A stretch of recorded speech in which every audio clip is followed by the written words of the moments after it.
Hi there, I'm Kenji Sugahara, and I'm an attorney and the CEO and president of the Drone Service Providers Alliance. I also am the founder of AreaSend, which is a consulting company, and a co-founder of ACAM Aerials, where we do things like filming television commercials for Ford, GMC, ABC and Disney. I played a critical role in the 2017 FAA Remote ID Aviation Rulemaking Committee. I was on the 2021 FAA Beyond Visual Line of Sight Aviation Rulemaking Committee. I'm an active member of ASTM. I'm also a member of the Advanced Aviation Advisory Committee, formerly known as the FAA Drone Advisory Committee.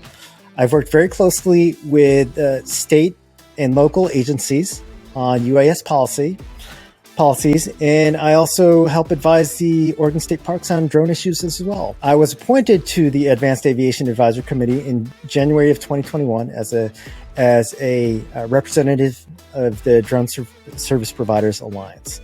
On today's episode, we'll be talking about Beyond Visual Line of Sight and Remote ID. Hi everyone, I'm Greg from Pilot Institute. We train drone pilots all over the country. Hi, my name is Haye from DroneXL, where we cover all the drone news on our website. Welcome to the latest episode of the PiXL Drone Show, our weekly podcast where we talk to industry professionals about what they do in the UAS space. From professionals who use drone to fly inspection missions to public safety users or even drone light shows, you will learn on the PiXL Drone Show that drones are much more than just toys.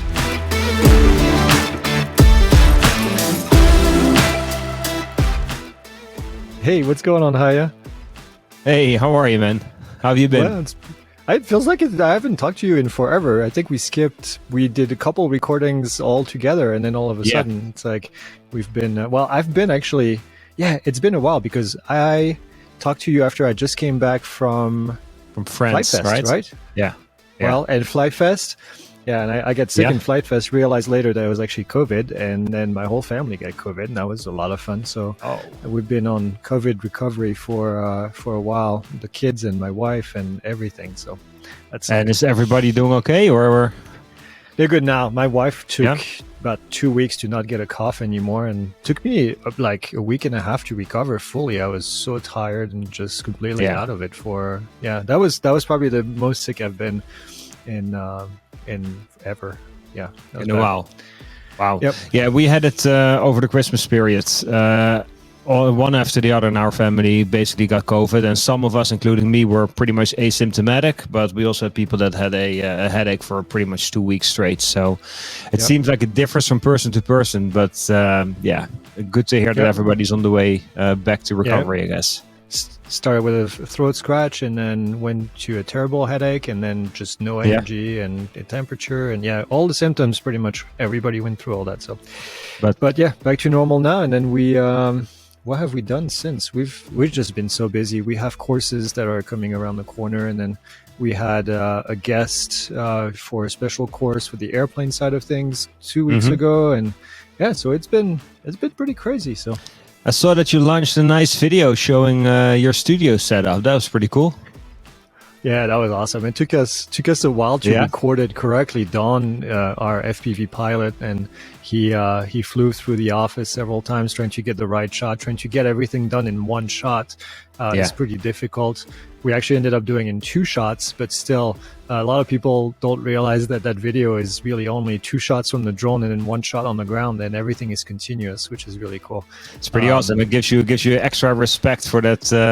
I forgot his name. The guy who did that video with the FPV drone going through the bowling alley all in 1 shot. 100%. Yeah, it's at one point we had to do a cut because we wanted to have everyone in every room all the time, and we ended up being able to do that. So you see me like 10 times in that video because we're able to walk and go behind someone else and just kind of cheat, it was fun. It was a lot of fun to put it together, and then I know our editing team had a ton of fun doing that too. So, you know what's cool about it is that basically it's the same idea as those 360-degree cameras where you get a sense of the entire environment, but this is more exciting and it's way faster when you use a drone to fly through a building like that, and you get that same idea like, okay, now I know the lay of the land, but it's cooler when it's done with a drone than with some stationary camera for sure. Yeah, and it shows the perspective of everything. Yeah. That was pretty cool. And then we did a quick tour afterwards, just showing people in detail kind of how we do things. And yeah, I was excited. It was cool to finally be able to show this office that we've been working on since November at getting everything ready. And then now everything is cleaned and organized and working. So it's cool. It was cool. Are you guys done now, or are you gonna keep expanding? No, I don't think we'll be expanding anymore. I think we have all the room that we need to expand for a while. And then we just welcome a new editor in our team. Ben just started with us, so he's learning kind of how we do things. And I'm excited about that, having somebody to do editing full time on our team here in the office is kind of a big deal. We've never had that really. Well, kind of had that before with Ethan, but Ethan is so busy producing that it's good. Now we have everybody has their own thing to do, which is awesome. Yeah. Awesome. Cool. Well, congratulations on releasing that video. It was fun to watch for sure. Have you seen that news from Wing, Google's company, with the drone delivery, how they're now basically working on expanding they call it their library of aircraft. And the idea is that basically they have different size drones for different size packages. So they're expanding their drone fleet with new models, basically. I didn't know that. When did that just come out? Yeah, it came out the other day. They actually launched a video, which is definitely worth watching. It's the same kind of design. They have all those little propellers to be able to take off vertically and land, and then they have the bigger props because it's basically a fixed wing drone, if you will. So they have the other props to fly the longer distances, but those tiny props, I remember when they first tested in Australia, they got quite a few complaints from people living there that those drones, the smaller props create a very high-pitched whining sound, if you will. So I thought it was surprising that now that they got in development 3 new drone models that basically they use the same design with the same smaller props. Interesting. Yeah. That's cool.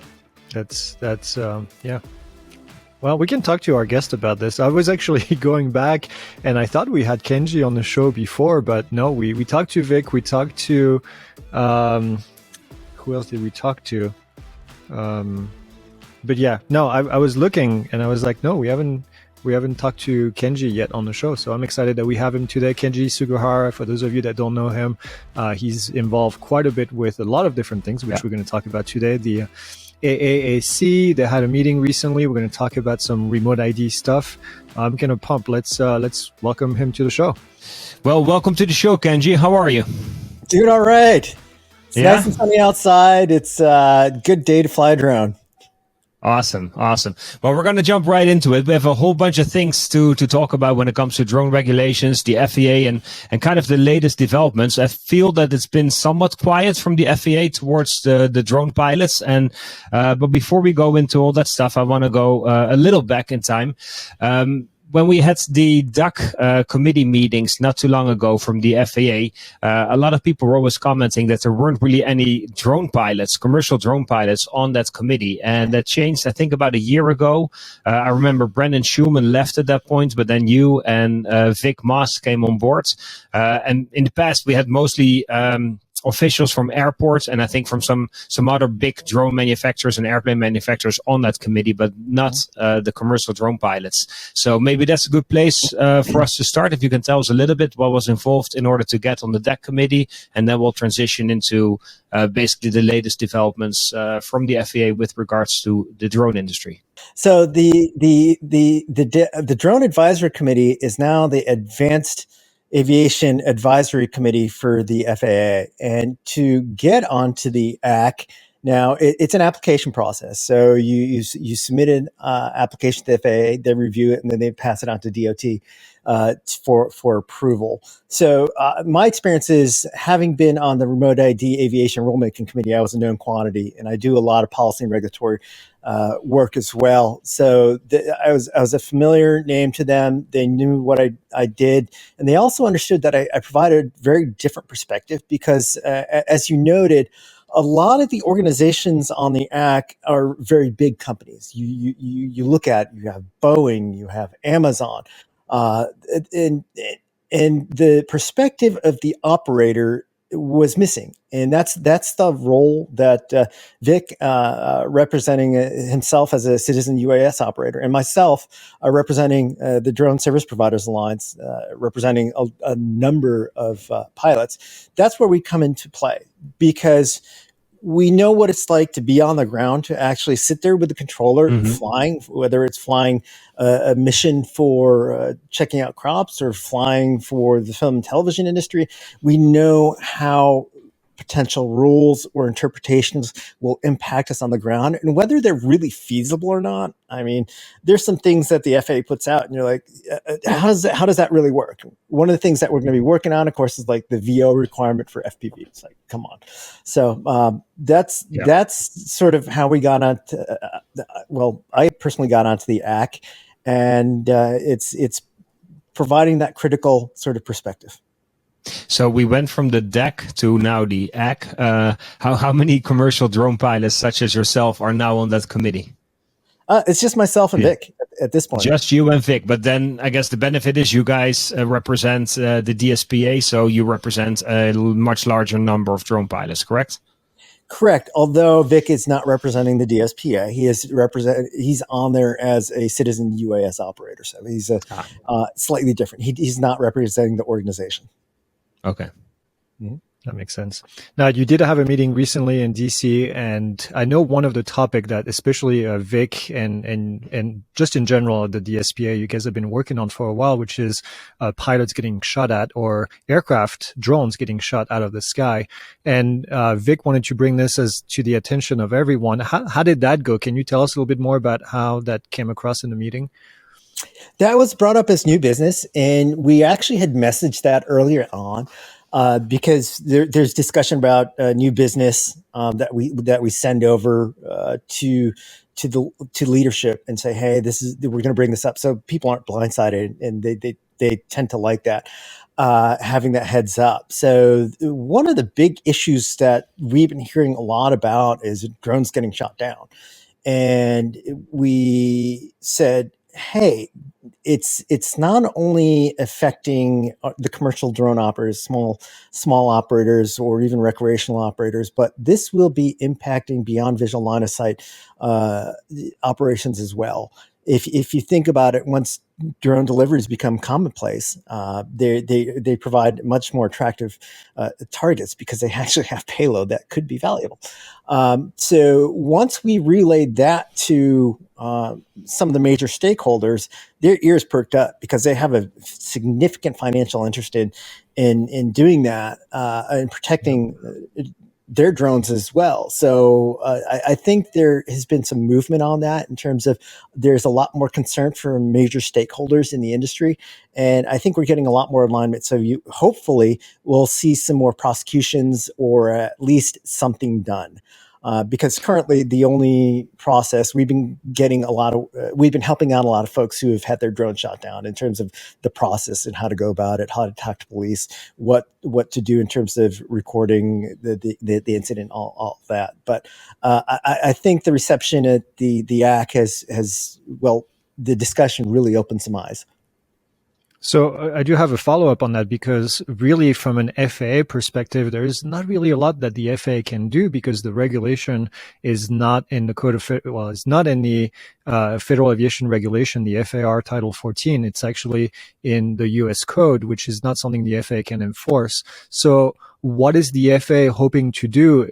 Are they hoping to push the DOJ to actually do something when these drones get shot out of the sky, or are they trying to get the regulation on their side so they can actually do something about it, or both? I don't know. Well, the idea is actually both. And the biggest barrier at this point is the way the U.S. Department of Justice works is that the FBI investigates and U.S. attorneys sort of take it to trial and prosecute. The big issue is that the assistant U.S. attorneys are notorious for cherry picking their cases because they like their win-loss record to be very positive. And I know that because I actually worked as a law clerk at the U.S. Attorney's Office and Main Justice in D.C. as well. So there's that and I think there's a perception that, oh, it's just a drone, and it's slowly starting to dawn on them. Yeah, it's just a drone, but it could cause major issues if it comes down. And we also relayed the fact that there's going to be a violent assault or something bad that's going to happen unless we take preventative action at this point and demonstrate to the general public that either shooting down a drone, shooting at a drone, or assaulting a pilot or causing issues like that is against the law. And I think we need to have a demonstration that is true. So at the moment, I think I heard Vic at one point mention that the FBI probably had no interest at the moment to enforce USC 32, which is the 18 USC 32, which is the code for destruction of an aircraft, saying that doesn't really apply to UAS. Is that right? Is that really what we're faced right now? No, their attitude is really, unless somebody is hurt or somebody is shot, they don't care. Which I think is the completely wrong approach. Yep. Yeah, totally. I mean, I think in the last 4 or 5 years that I've been covering drone news, I know of at least 5 or 6 stories where people shot at drones, including one political candidate in Texas that shot a communist Chinese drone out of the air. Has nobody ever been arrested? Have we not a single case on file where we can say, hey, this guy or this girl actually got in trouble for shooting at a drone? Not on at the federal level. Wow. At the state and local level, yes, there has been action. Can you share any recent example that you know of, or? Not off the top of my head. There's, not off the top of my head. Yeah. But I know that, for instance, the town I live in, and I'm sure more towns have this as well, that it's on a local level, it's illegal to even fire any firearm within the town limits. And I would imagine that should be enough, right? I mean, it shouldn't matter what you shoot at. The fact that you shoot a gun or discharge a firearm, I think is in most cases. All right, well then let's shift gears a little bit. Remote ID. I believe you have a patent, right, on a solution for remote ID for drones. Is that correct? Correct. Yes, I do. Can you share? Yeah. Yeah, and I do. And I think what a lot of people are like, oh, you got a patent on remote ID. I'm like, great, yeah, whatever. But well, no, the way I also want to leverage the patent is for the remote ID app. And one of the things I want to do is to tell people or companies that want to sort of leverage that remote ID app that they'll likely be infringing on the patent. But I'm happy to license the patent. But as a condition of that license, the app providers cannot provide the takeoff location or the ground control station location of the operator to the general public, because we don't want people who might have nefarious ideas about where to find the operator to rob them or assault them or do something to them, e.g. the Karens of the world, to be able to access that information. Of course, law enforcement and other folks who have legitimate interest in finding the location of the pilot, yes, absolutely. I can think of public safety.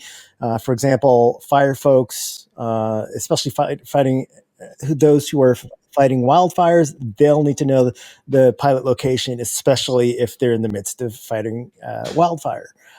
So individuals like that, police would likely need to know if they see a drone or such. But I can say in almost all circumstances, the public should not have that information. Yeah. But within the current set of rules for remote ID for drones, the pilot location would be made publicly available. How much of a concern is that for drone pilots? I mean, you guys represent the DSPA. I mean, how many people are worried about their location being made publicly available? Well, I am. Well, you've seen Greg it. is one. Me too. Yeah. I'd say almost all are concerned about the location of the pilot being revealed to the general public, and rightfully so, because again, we hear about these stories about people being shot at, or the drones being shot out of the sky, because there's a lot of people who don't have a lot of common sense and would try, or are very angry, who would take advantage of that information for bad purposes. Yeah, and I want to dig a little deeper on this. You know, as this video will go live on Tuesday, the day before, we just posted a video on Remote ID, because it's been a while since we've had any updates, since we've heard anything from Remote ID. So I decided to make a video kind of explaining where we are today. But I was hoping that you can go into more detail as to what you think is going on, because we are 2 months away effectively from the deadline for manufacturers to offer Remote ID on their drones. And from that date on, which is September 16th of 2022, manufacturers are going to have to produce drones with Remote ID attached to it. The problem is, at the moment, we don't have means of compliance that have been approved by the FAA, and we're 2 months away. What are your thoughts on this? Are we behind the curve? Is everyone holding their cards really close to their chest at the moment, and then everybody's going to be releasing all their stuff? Or are we heading to a big, I'm going to call it a shitstorm, because nothing is going to be ready? Well, it depends. We all know the big boy on the block, or the big one on the block. And we've seen that in Japan, at least. They've released Remote ID on I think it was the Mavic Mini, one of them. And for the US, I'd imagine they'd be doing the exact same thing. So they just push out a firmware update, so they'd be compliant. The bigger issue is some of the smaller manufacturers in their implementation. The issue I also see is involved with the supply chain, because a lot of there's so many components, whether it be a Bluetooth chip or a Wi-Fi chip, they are pushed out in terms of having to order those very early in the process to have it embedded into their systems by the compliance date. And I know, talking to some of my friends in the industry, that those chips have been in very short supply. So there might be actual integration issues in regards to the technology.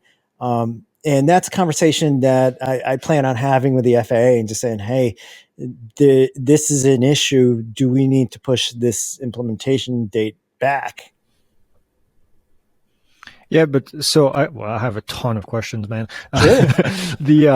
Let's go with what you just said, pushing the date back. Now, this is not a simple solution, pushing the date back. The date is in the regulation right now, which means that we need an act of Congress to push and ask for a regulation change. Am I wrong? No, they've pushed back implementation dates before, and emergency ruling. Yeah, exactly, because as circumstances dictate. And the ADSB, there is an implementation date on that, but guess what? It got pushed back and pushed back and pushed back. But there are mechanisms that the FAA can undertake to sort of, in essence, delay some of the portion that portion of the rule. And we should be clear that there's two dates. There's September of 2022, which is when manufacturers are supposed to be producing drones with Remote ID. And then there is September 2023, which is when you as an operator will have to be using Remote ID and comply with Remote ID. So they're giving the manufacturers a year to produce these drones that you can buy, and then eventually the rule will go in place. Now, the one thing that I've been wondering about is, how is the FAA going to be verifying that a drone has been produced after a specific date? And I don't know that anybody's really thought about that too hard. How does the FAA verify? There's no date on my drone that says when it was produced. It's not like a piece of ham that I buy at the store that says when it was packaged, right? Don't eat ham, that's too old, right? So what are your thoughts on that? And then a follow-up question to this is, how is the FAA going to enforce this, and what are the fines going to be if any, to the manufacturers? How can they enforce this with the manufacturers of drones in the US? And I'm not talking even about DJI. I'm talking about the smaller drone manufacturers. I think the majors will comply. Whether there's DJI, there's Skydio, there's Autel, there's FreeFly, all of them, and even I think you'll see the PiXHawk carrier board start to include remote ID as well. So I think most folks will be able to purchase a drone that complies. I think you're going to have more issues with the really cheap ones like the Simas and all those, but based upon weight, they might not even be forced to have remote ID anyway. So there are issues, but again, most commonly COTS drones will be compliant. So the smaller ones, I don't think the FAA will be able to police everything because, of course, they're short on person power, and there's labor shortages everywhere. So, yep. And the paperwork is pretty heavy. I remember when the NPRM came out, the FAA said it was going to cost tens of thousands of dollars to comply with remote ID if you create your own solution, just because of the amount of paperwork you're going to have to submit. Now, I'm also worried about something else that maybe we can talk about, because I think it applies to a lot of people out there, especially FPV pilots. The person that manufactures their own drone, FPV pilots build their own drones all the time. They're going to be flying these drones under Part 107. The way the regulation is written right now, a home-built aircraft is a aircraft that is built only for recreational purposes or for education purposes, which means that a Part 107 FPV drone is going to have to comply with remote ID regulation, which means that somebody is going to have to come up with that solution. And from the way the regulation is written, and then I read it, a module is not an applicable and acceptable method of compliance because you're producing a drone after September of 2022. You will need to be able to comply. So I think it's going to be really interesting to see what happens there and the options that are going to be available to people. Yeah. And we also have to remember that regulations are not frozen in place. So if after a time there's an issue, the FAA can always revisit that regulation. So I hope so. I hope so too. So Yeah. things can always be improved. I mean, especially with FPV drones, you see that they are being used more and more for commercial purposes, right? Whether it's action shots of action sports or even real estate videography. FPV drones are, in that sense, like the latest. Oh, yeah. I own a bunch of Cinewhoops. I own a Hydrophobe. I own a Squirt V2. I just bought the Gep RC Mark V and then the Cinelog 30 and 35 as well. So I'm well versed in FPV and I love it. So how about all the people that are still flying their older drones? Let's say an original DJI Mavic Pro or the original Mavic Mini, all those drones. Are they going to be, is DJI going to be able to retroactively update that firmware and make them compliant? If it's too old, no. And now that's where the module comes in. I've seen a variety of prices. I've seen one like this is one. This is one's an Involi. It's actually made by a company in Switzerland, and they're really cool, really good folks. And I bought this because I just wanted to test it. And this one was expensive. This was like over $300. But the reason why is it also has a 4G modem in here as well. So I'm hoping, and I've heard rumblings about other manufacturers making smaller ones that aren't as fancy as this one. But I don't know price point. I'm hoping it's pretty cheap. So we'll see, because the componentry is fairly inexpensive as well. So a module would be the way to go for updating or making older drones compliant, if you will. Mm-hmm. Yep. Let's talk about the BVLOS ARC. You were involved with that. Let's talk about BVLOS. Let's talk about what that means, because some of our followers may not be familiar with it. At the time, it was still called an ARC, not the AAAC. I'm sorry, DAC. I'm getting confused. But anyway, ARC, DAC. There's too many acronyms in the FAA, right? Too many, right? Let's talk about what the ARC is, what the task was from the FAA to the ARC regarding BVLOS. Tell us about this. Sure. So BVLOS is beyond visual line of sight. So, and what that means is under current regulations, you have to fly a drone within visual line of sight. So with your eyes, you need to be able to see the drones. But the big issue coming up is there's a lot of operations that will be fly beyond the visual line of sight of the operator, and some will even be autonomous or even semi-autonomous. And for those flights, you need a separate regulatory structure that sort of accounts for that that flying outside of what you can see. Because, for example, there are a lot of use cases. Power line inspection. If you have a long distance drone that is going to be inspecting power lines over a long distance, it'll be flying beyond what you can see or one person can see. Another use case is a lot of ag inspection. What you'll see is a drone in a box. So what that is, there's a box out in the middle of the field. The operator is somewhere in an office or something like that. They press a button, or even it does it autonomously at a certain day, at a certain time. It just pops up. The drone does its thing, checks out the health of the crops, comes back down, drops in. That would be beyond the visual line of sight of the operator. Another one would be other types of inspection as well. So if you're doing inspection of smokestacks or other types of infrastructure that are autonomous, then again, that's beyond visual line of sight. Another one is beyond electrical companies. There's also railroad companies that are actually flying already beyond visual line of sight under an exemption or waivers. And what they do is inspect the rail lines, and those again go for very long distance where one operator is not going to be able to see it. So what the ARC was tasked with was creating suggestions or industry suggestions for a regulatory framework for the regulation of beyond visual line of sight operations. So and specifically, go ahead. Will the FAA recognize different versions of beyond visual line of sight, like an extended one or a local one, for instance, where firefighters are flying a drone behind the building where they can't see it, but it's still very local? Or? But remember, in that instance,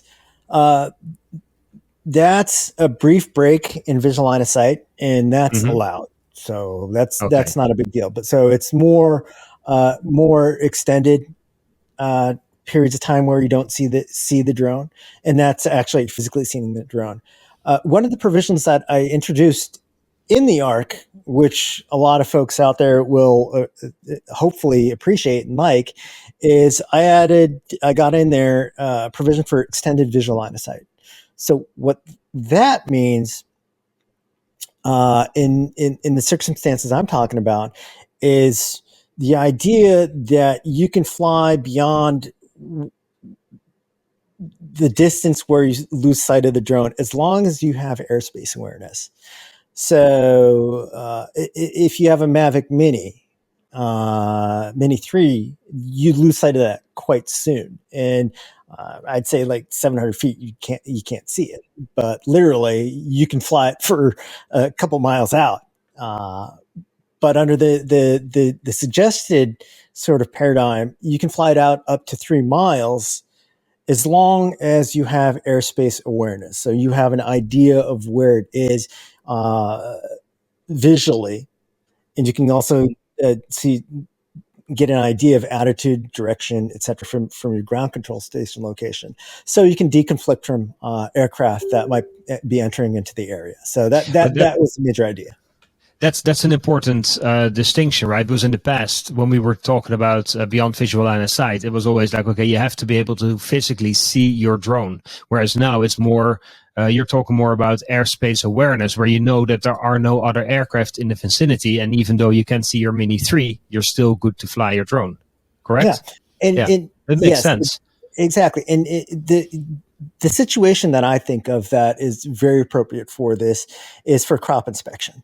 So you have large fields, maybe you have a P4P or some other drone that goes long distance, or even a fixed wing, and it's just doing its pattern.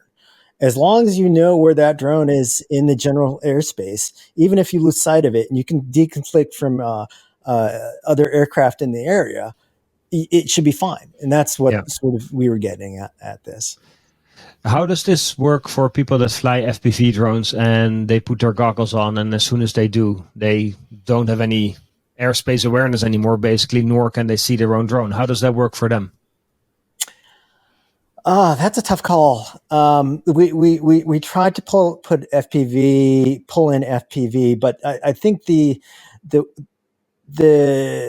way to address that is really sheltered operations. So when we talk about sheltered operations, it's operations below obstructions,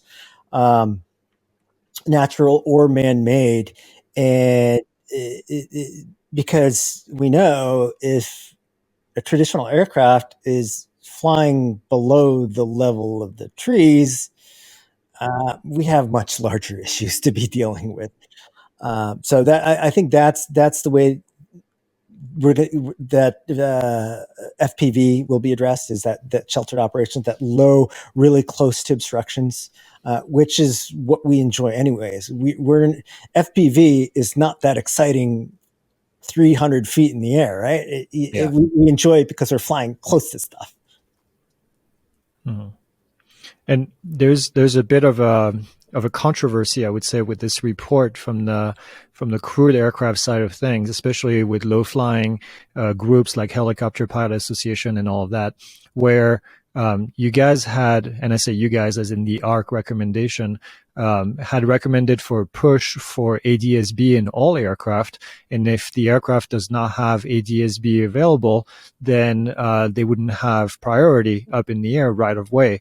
And I think that was, to me, as a manned aircraft pilot, that was kind of the biggest take that I took from this ARC, and where I see there's going to be the most friction to get both sides of the industry to agree on is how are we going to make sure that these aircraft are equipped with ADS-B in? And if they're not, then they don't have priority. Can you talk maybe a little bit about the reasoning that went behind this, and how do you think this is going to go with the rest of the industry? That definitely was the most contentious issue. And it's being battled out on the Hill. I've heard from the House Transportation and Infrastructure Committee. I've talked to them, and they have some significant interest in it.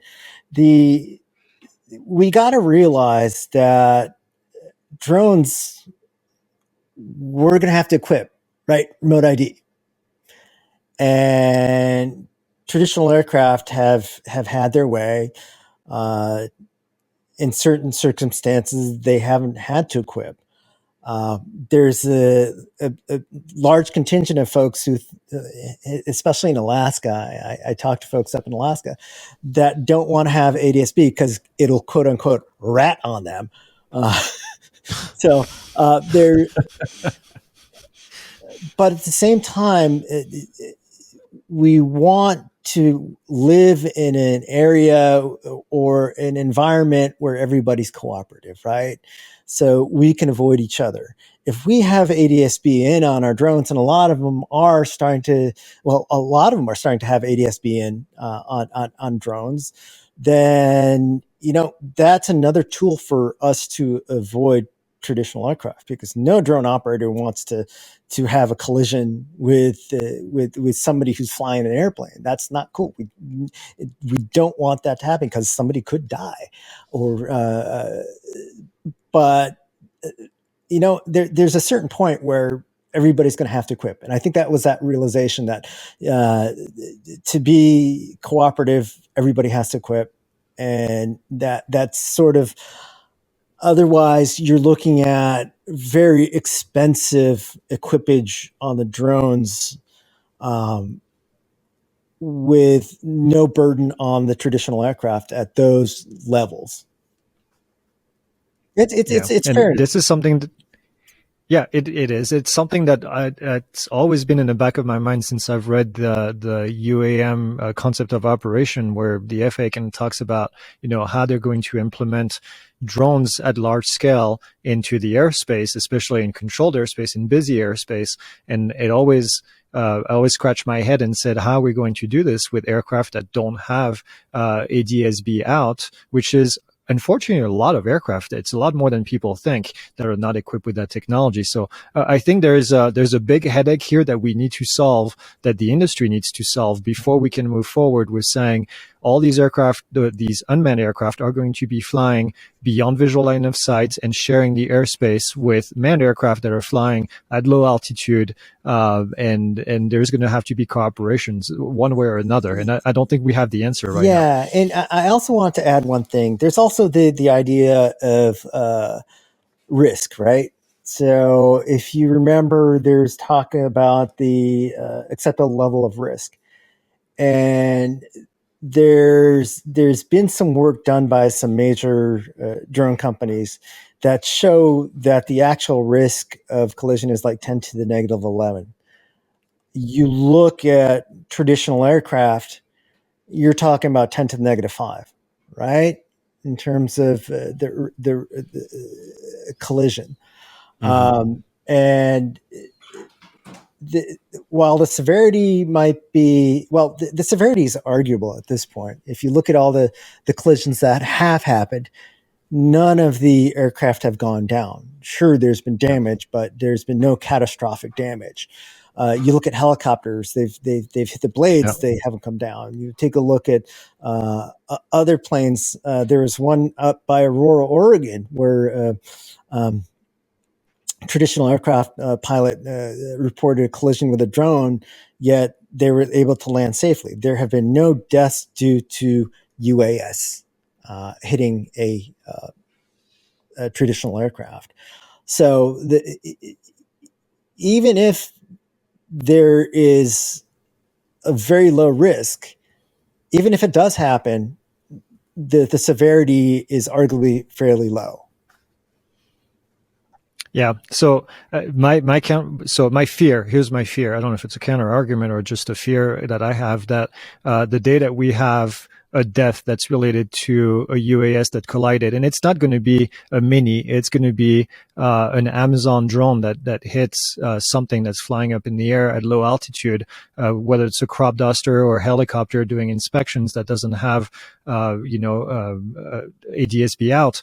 I think it's going to put a big dent in the public perception of UAS. As soon as we have a death, and we haven't had one yet, that's related to a UAS flying around and that caused an aircraft to go down, I think we're going to lose a lot of points and a lot of leadway. So we need to do everything we can to avoid that. But I think it's going to happen. I mean, statistically, at one point, it's going to happen. But I'm afraid of what the repercussions are going to be. Does that make sense? We also have to take the long perspective as well, because unfortunately, there will be a death, or people will die. But at the same time, you look at that context in terms of how many people die on the roads every day, and we're okay with it.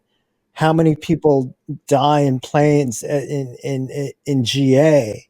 You think about it, it makes the news for a day or two and then disappears and everybody forgets about it.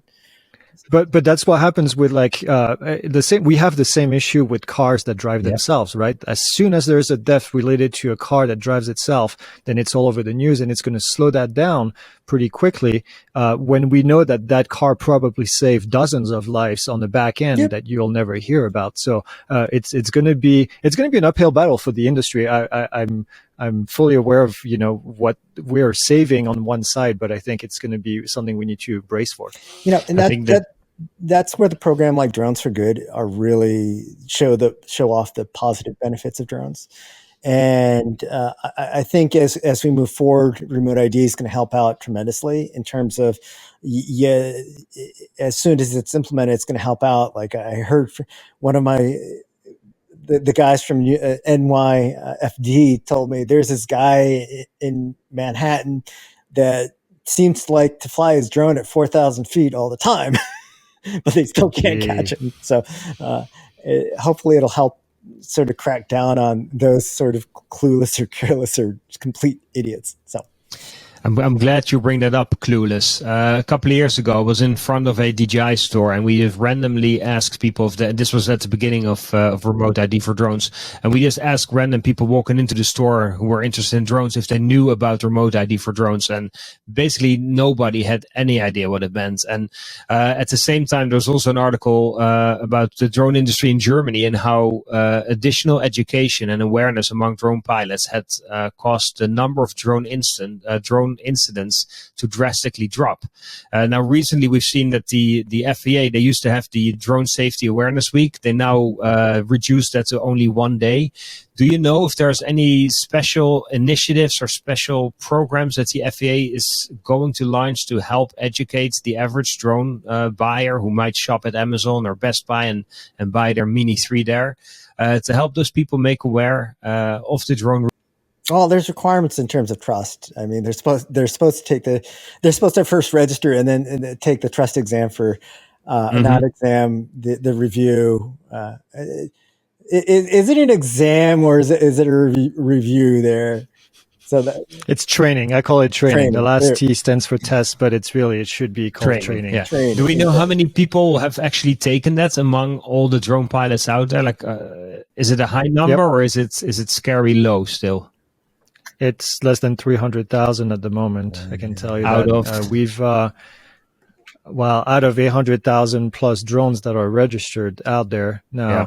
I can tell you that because Pilot Institute has done 25% of all trust certificates out there, and we've done about 73,000 at the moment. So yeah, we're still number one. We're still the biggest producer of trust certificates. But in a sense, 73,000 is negligible when you think about the entire population. So we do, and I say we as an industry, we need to do a better job at educating. But I want to go back to what you said, Haya, because when I received my Mini 3 from DJI, inside there were three tiny little flyers about this big, little cards. One was for the UK, one was for England, and I don't remember what the last country was, but it basically said these are the rules that you have to do to fly your drone. And I'm still amazed at this stage that the US can't do that we cannot mandate that manufacturers put this tiny little big piece, or that the government funds it, and that the FAA sends 1 million of these little cards to the manufacturers so they can put them in the box at the same time. That, to me, that's mind-boggling that we can't do that. I think that's been an issue for a while now with the FAAs. They're not an enforcement agency, so even though they come up with the rules and they issue the rules, they don't enforce the rules necessarily. And then in terms of education, I mean, with the trust program, they've definitely made a step, but based on the numbers that you just shared, it's also obvious that there's still a lot of work that needs to be done if we want to get all the drone pilots and mostly the recreation. Yeah. Hey, Greg, have you done an analysis on those numbers? Because a lot of drone folks own multiple drones. So it's hard to know. Yeah. It's hard to know exactly how many are. Well, so here's my thought though. When the FAA publishes 800,000 numbers, we know that you only get one registration number for all of your drones. So my guess is that when they say 800,000, they're talking about 800,000 actual pilots, not actual drone registered. Okay. And it's just recreational. That doesn't mix in Part 107, correct? Part 107, there's another number, and I don't remember that from the top of my head, but there's 200 and almost 300,000 remote pilots now in the country. So that's because the difference is if you're a Part 107 pilot, you register every individual drone with its own unique number. Whereas if you're a recreational pilot, you get one number for you, no matter how many drones you fly recreationally, correct? Yeah. Okay. Correct. So it makes it harder to understand what those numbers are. Well, and also, it's hard to put a number on the actual number of aircraft that are out there. We know that there are millions of drones being sold every year, and we only have 100,000 of them registered. So, what's the percentage of people that don't want to register, or are flying, quite frankly, a sub 250 gram drone that doesn't need to be registered? So that's even another number that's out there. Yeah. Those numbers are hard to to look around. It'd be really interesting if we would also have insight into how the drones are flown, right? Where they're flown, how high, how far, how frequently, all those numbers. The kind of information I'm sure DJI would have, but that would definitely help. Yep. Yeah. Yep. You know, although there's something very interesting about the Mini 2. Did you see on social a guy actually ran a Mini 2 into his face and yes, didn't get a laceration? Didn't get a laceration. It was a scratch. There's evidence. The Mini 2 or 3 in his face? Yeah, Mini 2.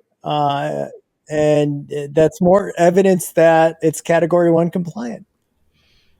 Without prop guards is what you're saying. Exactly.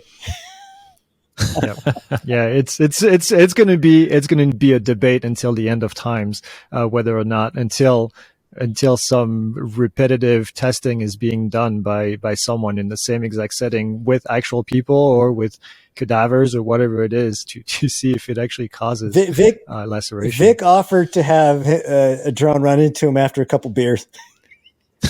All right, perfect. So we'll be in Vegas pretty soon, right? All together. Right. Let's do that. I wanted to one for the team. Yeah, thanks, Vic. We appreciate that already in advance. I want to talk about the new FAA administrator because, well, we don't know exactly yet who it's going to be. Obviously, Biden released who he wants as the candidate. And what do you think is the biggest challenge on the drone side for the FAA administrator at this stage? And maybe if that person gets selected, if you have you researched that at all? I did. It's the person who managed the Denver airport. Yep. Correct. Yes, sir. He looks like a really good guy, just running an airport. I don't know about his aviation experience, which will be interesting to see. But that's all he has is a year of managing the airport in Denver. That's it, really. But you think about it, an administrator is really an administrator. A manager. They're a manager. Yeah. So I think familiarity with aviation is super important. But we'll see how that proceeds. But in terms of the challenges, I think the speed of the FAA is a big issue, and we've all complained about it. My exemption for over 55 took 2 years, and with the speed of technology, that's been an issue.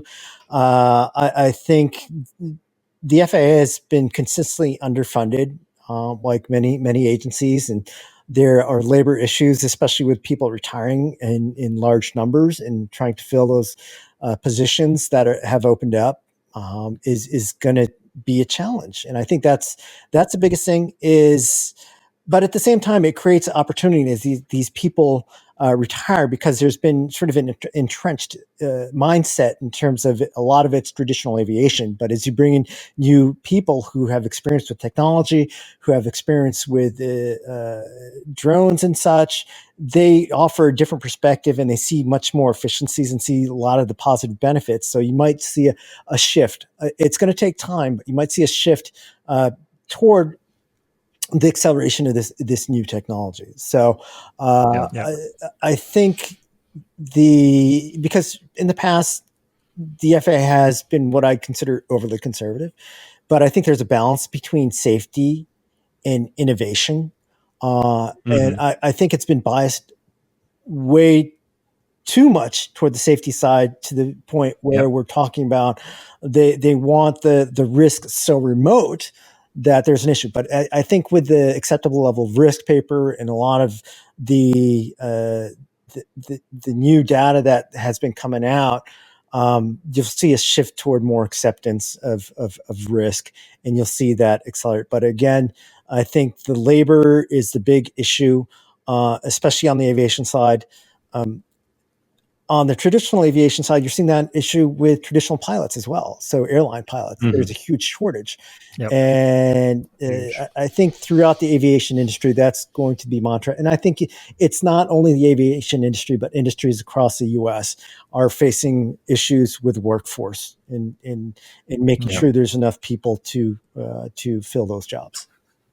I agree, and in that sense, he has his work. Phil Washington, it is the CEO of Denver Airport. If he's going to be the administrator for the FAA, he'll have his work cut out, because it seems to me that over the last so many years, the FAA has kind of approached the drone world as if it's like one drone is like all the drones in a way. Like we have one set of rules that applies for everybody flying drones, no matter how they're planning to use drones. And I think in reality, what you see on one hand, you have companies like Amazon, Walmart, Zipline trying to use drones for delivery purposes. Then you have the recreational pilots, you have commercial pilots, then you have FPV pilots. And it's like we have one set of rules basically to deal with everybody, especially when it comes to remote ID for drones. Whereas all these different use cases, you might argue that they would be better served with more tailor-made rules and regulations, perhaps. Maybe providing a little bit more flexibility in the rules rather than tailor-making rules for each individual sector or vertical. So, I mean, you were already coming up with a rule set for BVLOS, and there's some subsets that'll impact us as well. So, but I think just providing that additional flexibility is going to cover more than just drilling down and trying to be specific to each use case. And I think the FAA is somewhat working on that. If you think about it, we still have operation under Part 91 rather than Part 107 with the public safety side of things. We still see operation under approval of aircraft under Part 21 for larger aircraft, and then 135 operation for those drone deliveries. So I think the FAA is trying. They're just at the speed of government. Unfortunately, I think we see industries that are just popping up and making use of drones very differently with the FAA too late to react to the kind of the use case. I mean, we've seen them with the unmanned air mobility, where everything happened under Part 103, right? And then now they're starting to rethink Part 103 because that's not what it was designed for in the first place. So I think we'll see changes on that side as well, where UAM are not going to be treated that way because that's not what it was designed for. So one of the things I also wanted to mention was that about that poll that I had on social media about 107 heavy versus EVLOS. Now, the reason I asked that question is both ideas are percolating up through the FAA, and they're both resource intensive. Which do you sort of prioritize? And I want to provide that information to the FAA so they can help them in their decision-making process. And what was fascinating to me was the vast majority of people, I think like 95% of the respondents, and we've had over 200 people respond, say EVLOS should be prioritized. So I found that absolutely fascinating. Although I know the FAA has been getting a lot of exemption requests from the agriculture folks who've been flying the T-30s and such, so they want to take that off their plate. So I understand where they're coming from, but I think a lot of operators want to be able to fly legally, and EVLOS seems the natural choice and the easiest one to implement. I agree. Now, I've heard that you've also been active in Oregon, right? In terms of coming up with drone rules and regulations. Can you share with us what's been happening there? Sure, absolutely. So for those who aren't familiar with what we've been doing, I'm sitting on a rules advisory committee for Oregon State Parks.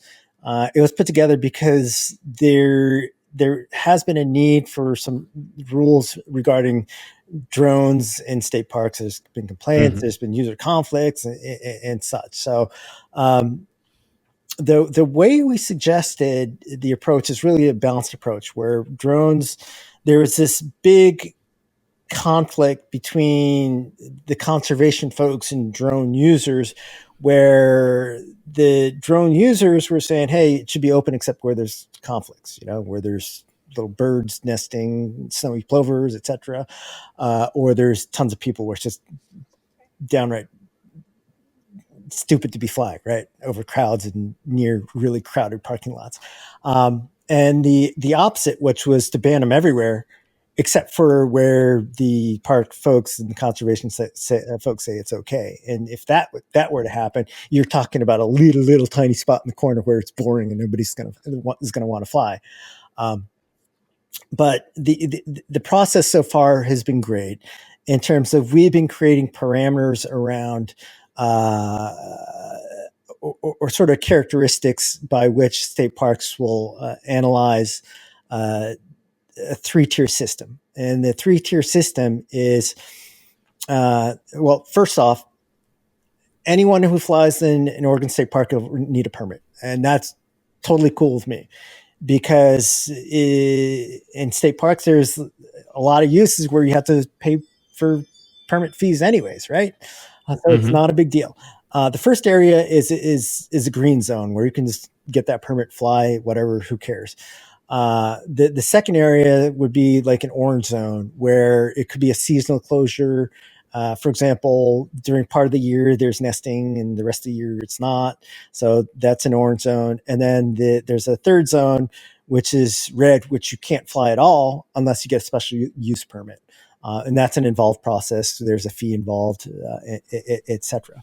And there's broad agreement across the group so far that's a really good approach. One of the benefits of a permit system that I said is for the green zone, easy enough. You go online and it provides an education point too. So they can educate about birds or sensitive areas and things that are not to do. And of course, they can only regulate takeoff and landing. So that's what the permit is for. Are you aware of any other states that are working on drone rules for their state's parks at all, or no? Or is it just Oregon that's kind of leading the charge here? Oregon's pretty.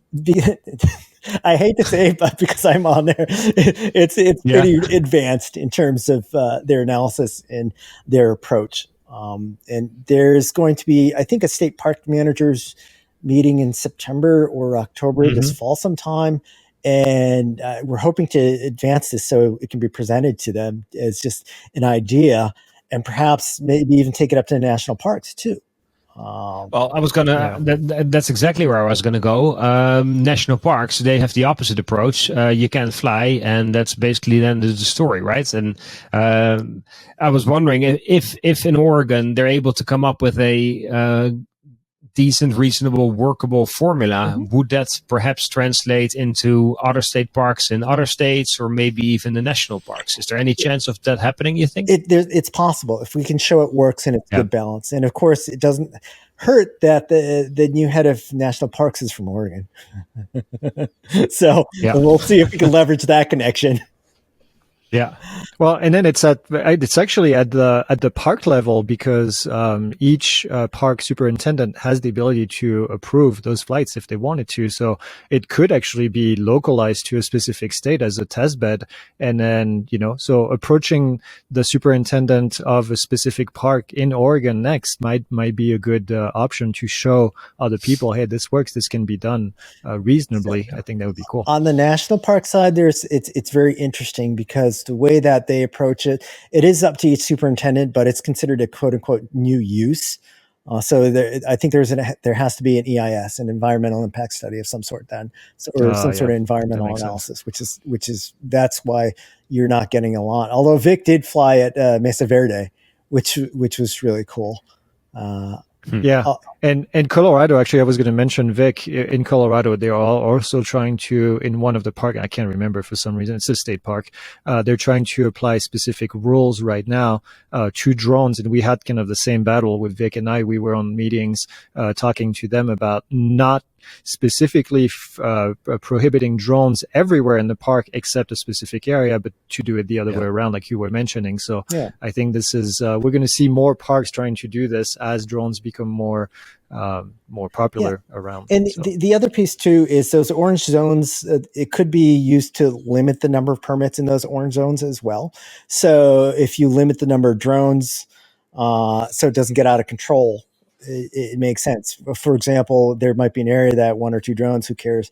But if you get like 5, 6, 7, 8, it could become a little bit annoying. And of course, for sure. And there's also, and I'm the same way. I don't want to see that. Yeah, and as a park user, exactly. And the campgrounds are off limits too. You can't take off and land from a park campground. That's sort of like a no duh. Nobody wants to be woken up at 5 o'clock in the morning by a drone buzzing around, right? No. Exactly. Yeah, we have to be sensible to that. Yep. Be cool to see what comes out of it. I mean, I can imagine that people want to fly drones in national parks. I mean, I've been to a bunch of them, and I can definitely imagine it'd be amazing to be able to do that. But on the flip side, you don't want to disturb people either when they're enjoying those beautiful parks and environments. Kenji, are there any other cool projects that you've recently been working on, or that you will be working on shortly that you can share with us? Let me think. Professionally, any cool Netflix shows or ads that you're working on? I know you do a lot of those for your real job during the day. Yeah. So we did our. Hold on. I do have something. The ad for NextEra Energy just came out, which is really neat because NextEra is associated with Florida Light and Power, or Power and Light. I think it's FPL. And it was very interesting because I worked with the FPL folks on the Beyond Visual Line of Sight Aviation Rulemaking Committee. So that was kind of fun, but that just came out. Got to work with some fantastic folks. Beyond that, I'm working on getting a Alta X, a free fly Alta X on my exemption to fly over 55 pounds using my 107 certificate. And by the way, I'm getting my class 2 medical, and I still need to work with you, Greg. And beyond that, I'm also waiting to hear back on my waiver application for FPV without a visual observer, and this time in an open area. There you go. And this time not just on the street. And keep you busy. Yeah. It's been a long. I know you and Vic have been trying to get this done with the FAA. It's been a long battle, so it'll be interesting. I hope you do eventually get it and be able to make that work. It'll be a good example for people going forward. The interesting piece about this one is that I'm limiting flights to within 100 feet of obstructions. And I said I'll stay below the level of the obstructions or the forest, and then I will have a flight termination system. So if I lose feed or there's an issue where I go above the trees, I can just or fly away, I can cut it. So it'll operate on a separate frequency, etc. Hit a button, boom, just goes on the ground. Done. Interesting. Well, Kenji, we're getting close to the end of the show. I was talking to Haya earlier, and I was like, I can't believe we haven't had Kenji on the show yet. And we've been going on for over a year interviewing people in the industry. And then we talked to Vic, we talked to Scott, we talked to everyone at DSPA except you. So I'm glad we were able to make this happen and talking about everywhere you are. The last question I always ask, and we always ask of our guests, is what is your favorite drone to fly? Let's see. That's not a fair question. Yes, it is. I think so. Yeah, because it depends, right? It depends, right? It depends. I just got my Mini 3. I love it. It's quiet. It's light. Yep. It's Category 1 compliant in my eyes because it's self-certification. And that's a fun one. The GEP RC Mark V. I love that. I just got that flying around. It is so responsive, so much fun. And then for filmmaking, my Inspire 2, our Inspire 2s are just amazing. We still make a lot of money with them. They do a great job, and that's where my bread and butter's made. So those I'd say are my top 3 that I'm really enjoying right now. Fair enough, right? I know Haya has a follow-up question. He's going to ask you about what you want on the Inspire 3. Inspire 3 wish list. Come on, Kenji, bring it on. What's wrong with the... I want to be one of the testers. Number 1 on your wish list. Go. Number 1 on my wish list. I want to be a tester. You want to be a tester. I don't know if DJI is listening, but well, but in terms of improvements, if you were going to improve the Inspire 2, where would you focus first? Like, what are the big things that you would want to see changed in the new release? Number one, better FPV camera. Mm-hmm. By far.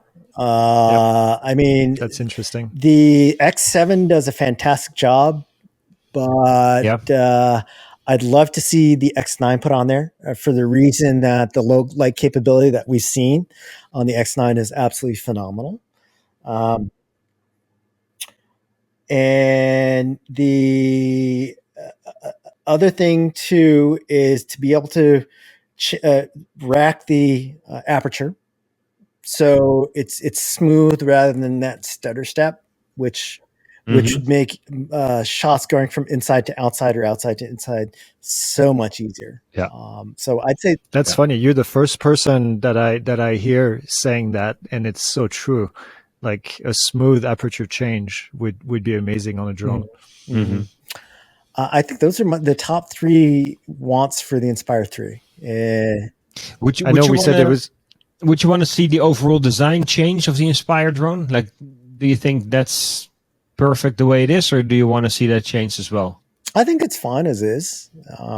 I've seen those leaked photos and stuff, and same form factors would be a-okay with me. Yeah. Don't nerf it so it can still go fast. Can still go fast, yeah. I know. I said this was the last question, but it's not. So because I have another one. Your favorite question to ask? Well, I love talking to Kenji because he can touch so many different subjects. But since we're talking about flying drones and cameras now, you fly larger drones with payload and gimbals and everything underneath it. Have you seen the new DJI transmission system that they released with the RS3? Is that something that excites you that could be on a drone? I have it pre-ordered. What are you talking about? I know, me too. I know. I'm so excited. I'm so excited because this is the first time that we can get OcuSync as a module instead of inside of a drone, right? So, I'm pretty pumped about it. We've used Teradek in the past, and we still use Teradek, and they're good products. But I really want to see how DJI has upped the game, because OcuSync technology. From what we have seen and worked with, is just phenomenal. Whatever they put it in, it works great. Yep. Have you different question? Have you had a chance to fly the Sony AirPeak at all, or no? I've wanted to. I know there's been some issues, but I think the AirPeak is a version 1. And I think there'll be a version 2 that knocks it out of the park. I have Sony does always does a great job with their products. I have no doubt in my mind that'll be another great one.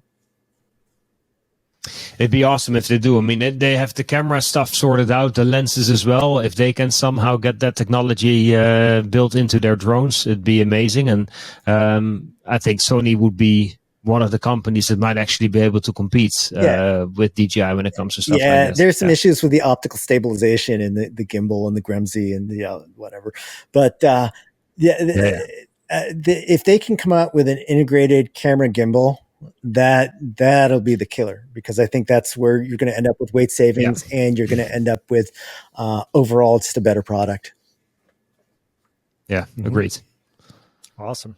All right. I think that was finally the last question officially. Kenji, thank you so much for your time. As always, this was a great conversation, and I hope we can have that again in the future. Oh, we will. Oh yeah, we'll get you back on the show. Thank you so much. We'll see you in Vegas, right? Absolutely.